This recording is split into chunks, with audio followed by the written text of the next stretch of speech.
ओकर पटर पटर चलेला लोलवा कि पोलवा खोल देला प्यार के रे पोलवा खोल देला रात के रे पोलवा खोल देला सखी रे कि पोलवा खोल देला सखी पियावा मिलल बकलोलवा ओकर पटर पटर चलेला लोलवा कि पोलवा खोल देला प्यार के रे पोलवा खोल देला।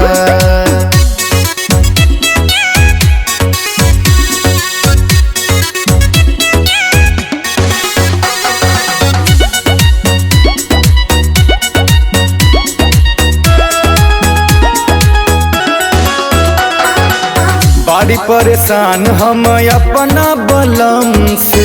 छोट मोट बतियाऊ करे सब हन से हर ये सखी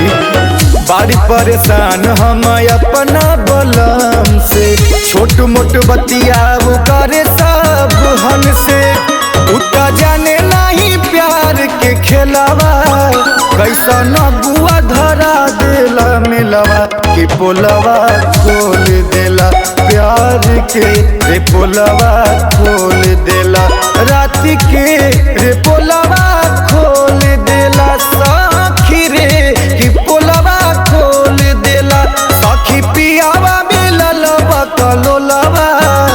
ओकर पटर पटर चलेला लोलवा कि पोलवा खोल देला प्यार के रे पोलवा खोल देला।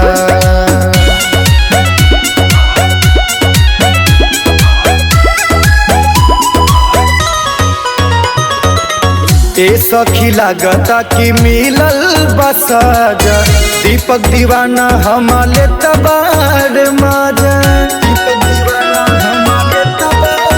सुना ए सखी लागता कि मिलल बसाजा दीपक दीवाना हमारे तबार माजा राजू बला मुता पीट तारे ढोलवा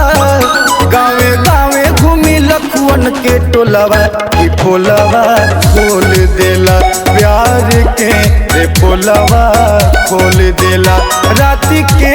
रे पोलवा खोल देला सखी रे कि पोलवा खोल देला सखी पियावा मिलल बकलोलवा ओकर पटर पटर चलेला लोलवा कि पोलवा खोल देला प्यार के रे पोलवा खोल देला प्यार के रे पोलवा खोल देला।